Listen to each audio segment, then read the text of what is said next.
Ce que je reproche souvent aux formations, c'est de pas donner d'exemples concrets et tangibles sur un marché actuel de prise de position avec les modules qu'ils proposent. Donc là aujourd'hui, et même si, je le rappelle, ça ne sera pas suffisant pour vous confirmer des entrées, voici comment la structure de marché et son interprétation peut vous permettre d'avoir une stratégie claire en trading avec des concepts pourtant qui sont plutôt basiques. Comme vous pouvez le voir, j'ai mis un replay sur le marché et mon entrée en position se trouve bien plus haut. Dans la logique des choses, un trader doit chercher le prix le plus attractif possible, c'est-à-dire le plus haut s'il prend des ventes et le plus bas s'il prend des achats. Cependant, dans notre stratégie, le but c'est d'avoir une entrée de sniper pour limiter le risque, parce que j'ai bien conscience que vous n'avez pas des millions à mettre sur la table. C'est pour ça qu'on préférera louper des entrées et avoir les confirmations les plus professionnelles possibles que d'overtrade, sachant que chaque trade vous procure des frais, même s'ils sont minimes. Donc là, on se retrouve en daily et on a, comme vous pouvez le voir, une structure de marché qui est plutôt baissière. Baissière seulement sur les derniers jours, parce qu'en weekly, comme vous pouvez le voir, une bougie égale une semaine. On a clairement des dernières semaines haussières et même un ATH, c'est-à-dire un all-time high sur l'actif qu'est l'or, avec un retracement suite au dernier ATH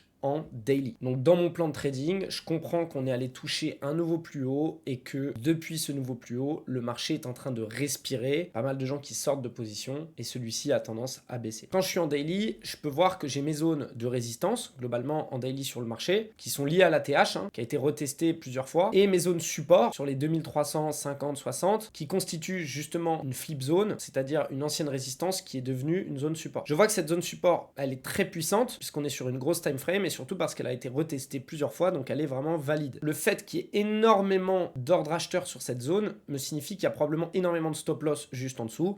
C'est donc une zone de liquidité. Le marché tendra à terme à aller liquider toutes ces personnes qui sont rentrées en position sur ces niveaux, à moi d'éviter d'en faire partie et donc d'être patient. Encore une fois, les concepts de support et résistance, des points sur lesquels vous pouvez vous baser en daily, en weekly, mais qui seront surtout des points artificiels et psychologiques, donc des pièges. Ici, on peut voir que suite à cette reprise sur le support des 64-65, on a un retour d'une tendance haussière, et la question qui subsiste, c'est est-ce que suite à ça, le marché va tenir? Comme je vous l'ai expliqué, au niveau de la structure, on avait des plus hauts qui étaient de plus en plus bas et des plus bas de plus en plus bas, donc on était bien en tendance baissière. À partir du moment où ce plus bas a été explosé et que le marché a donc fait un break of structure, on est retourné dans un marché haussier.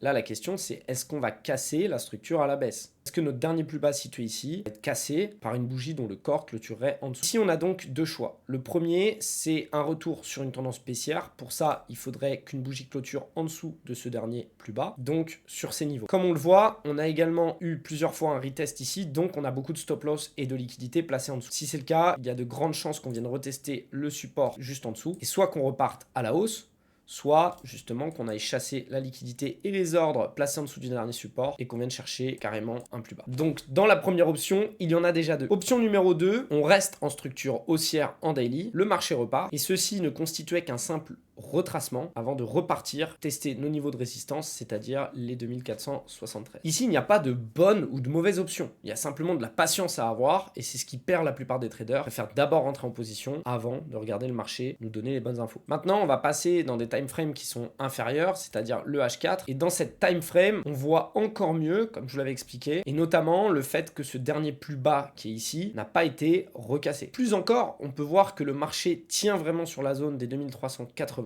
et que notre dernière bougie en H4 est haussière. Il semble qu'il y ait plus de chances qu'on reparte à la hausse qu'à la baisse, mais il est encore trop tôt pour se prononcer. Il est temps de mettre play sur ce marché et de le voir évoluer. Nous avions deux options. La première, c'était un retour haussier et la deuxième, une continuité de baisse et une cassure de la structure haussière précédente en daily. Comme vous pouvez le voir, la première indication qui nous pousse à rentrer à l'achat sur cette zone est le fait que la zone des 2380 ait tenu le choc. Elle a été retestée plusieurs fois sans pour autant casser. Deuxième indicateur, je l'ai expliqué dans les concepts de support et de résistance, on a des zones sur lesquelles le marché va tout simplement dire non avant d'effectuer un retournement. Cela signifie, dans le cas d'une résistance, que les vendeurs ont un pouvoir supérieur aux acheteurs dont l'accumulation d'ordres commence à s'épuiser. A l'inverse, un support qui tient, c'est des acheteurs qui rentrent massivement sur un point d'intérêt, stoppant la baisse de prix de l'actif. Ici, on avait donc une zone de résistance et une zone de support, et le prix était en train d'accumuler entre ces zones. Il y avait donc peu d'intérêt d'y rentrer, mais notre support ayant tenu et la résistance du marché à l'inverse ayant été écrasé par les acheteurs, voici une confirmation supplémentaire d'entrée en position à l'achat. Mais encore une fois, on passe sur des time frames inférieurs pour y voir plus clair. On passe maintenant en H1, une bougie égale 1 heure, et on voit que notre concept de résistance est beaucoup plus visible.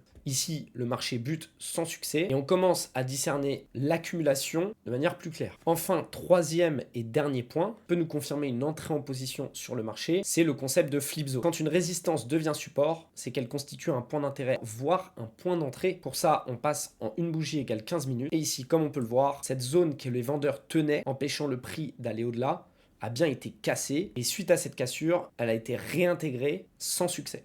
Là, on a vraiment une confirmation claire, nette et précise. On doit être acheteur. Plus encore, suite à un deuxième dépassement du prix, on a un retest au-dessus de cette zone, puis un second retest. On a bien affaire à un support. Mais, vous le savez, il est important de regarder la structure de marché sur toutes les time frames. Qu'en est-il en M15 ? En M15, on était bien baissier, on a un marché qui coule, on a un retracement, on a un dernier lower high qu'on a bien écrasé, et depuis, on a un marché certes qui retrace, toujours en respectant sa structure haussière. Là, on a vraiment beaucoup de confirmations qu'on peut rentrer en position. Pour pas prendre de risque, on va faire du 1 pour 3. On va risquer 1 euro pour en gagner 3. On utilise notre flip zone pour se positionner, et on mettra tout simplement notre stop loss un petit peu en dessous de notre dernier higher low, donc ici. Comme ça, si la structure change et qu'on s'est trompé, on perdra peu. À l'inverse, on mettra notre TP sur la dernière zone de résistance qui constitue le point vers lequel le marché tend s'il repasse en haussier. Tout ça, c'est pour vous montrer à quel point c'est utile la structure de marché. Mais il y a plein de petits détails qui font que ce trade, même s'il est cohérent dans la prise de décision,